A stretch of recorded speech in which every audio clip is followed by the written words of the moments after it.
रीवा में पाठ्य पुस्तक निगम के गोदाम से 2 ट्रक सरकारी किताबों का घोटाला उजागर होने के बाद इसकी जांच चल ही रही थी। किसी बीच गोदाम में आगजनी की घटना ने अब बड़े सवाल खड़े कर दिए हैं।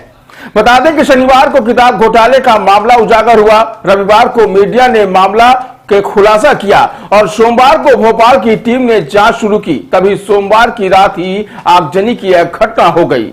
फिलहाल इस घटना को लेकर सवाल खड़े हो रहे हैं कि आखिर गोदाम में आग लगी है या फिर लगाई गई है। गोदाम प्रबंधन की माने तो जिस किताब घोटाले की बात की जा रही है उसका इस आगजनी की घटना से कोई लेना देना नहीं है और दोनों का भंडारण अलग अलग है। वहीं आग लगने की वजह संभवतः शॉर्ट सर्किट मानी जा रही है, जिसमें लाखों की किताबें जलकर खाक हो गई। तो आइए जानते हैं क्या है यह पूरा घटना और क्या कहते हैं जिम्मेदार। देखिए आरिफ खान की एक ग्राउंड रिपोर्ट। दोस्तों, अभी हम एक बार फिर खड़े हैं पाठ्य पुस्तक निगम के उस भंडार में जहां एक बड़ा घोटाला हुआ था और जिसकी जांच शुरू हो चुकी है।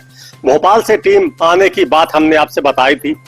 तकरीबन 2 ट्रक किताब चोरी होने की घटना इसी गोदाम से उजागर हुआ। इसके बाद भोपाल से टीम आई, अधिकारियों ने संज्ञान में लिया और रीवा से भोपाल तक हड़कंप मचा हुआ है।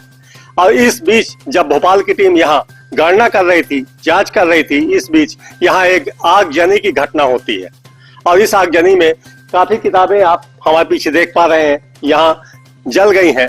अब ये आगजनी कैसे हुई ये तो नहीं बता सकते, लेकिन आगजनी की इस घटना के बाद जांच में काफी प्रभाव पड़ेगा। आइए हम यहाँ के मैनेजर खड़े हैं, इनसे कुछ चर्चा करते हैं।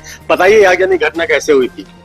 कल रात के 9 बजे लगभग शॉर्ट सर्किट से घटना संभावित है। शॉर्ट सर्किट से? अच्छा, ये बताइए आप यहाँ कब से पदस्थ हैं? मुझे 15 दिन हुए यहाँ है। इसके पहले दूसरे मैनेजर? मैं भोपाल में था पहले। वहां से आपको यहाँ भेजा गया? मुझे भेजा गया। ये बताइए, यहाँ एक बड़े घोटाले की बात आई थी सामने जिसमें जांच चल रही है। कितनी किताबें यहाँ से गायब हुई थी और अभी क्या जांच में आया है? लगभग 36 लाख के आसपास का आंकड़ा था। जो किताबें जो है बिक्री वाली थी वो कम पाई गई थी और मुख्यालय द्वारा जो विभागीय जांच दल कमेटी गठित हुई थी उसने इसकी पुष्टि की थी कितनी किताबें यहाँ कम पाई गई। क्या मानते हैं कि इससे जो जांच के दौरान एक कोई इंसिडेंस हो सकता है या फिर आगजनी कहीं से करवाई गई? कोई इंसिडेंट नहीं है, क्योंकि जो पहले जो किताबें गायब हुई हैं वो बिक्री वाली किताबें थी और ये एड ग्रेड वाली निःशुल्क वितरण वाली किताबें हैं। ये गोडाउन दूसरा है। अच्छा, जो इसका किताबें उसका इससे कोई इंटरकनेक्शन नहीं है। तो गणना तो यहाँ चल रही, सब गणना केवल सामान्य वाली चल रही है। तो ये अचानक आग लग गई है? हाँ, वो अचानक कल शॉर्ट सर्किट से संभावित है।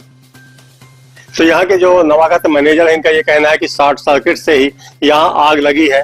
हालांकि अब देखना ये होगा कि इस समय जब यहाँ एक जांच दल मौजूद है और एक बड़े घोटाले की जांच कर रहा है, इस बीच यहाँ आगजनी की घटना होती है और कई किताबें यहाँ जलकर खाक हो गई हैं। हालांकि समय रहते यहाँ आग पर काबू पाया गया, लेकिन जिस तरह से जैसा आप गोदाम देख पा रहे हैं, गोदाम पूरी तरह से भरा हुआ है और यदि ऐसे में यहाँ एक विकराल आग लगती तो शायद एक बड़ी आगजनी की घटना हो सकती थी।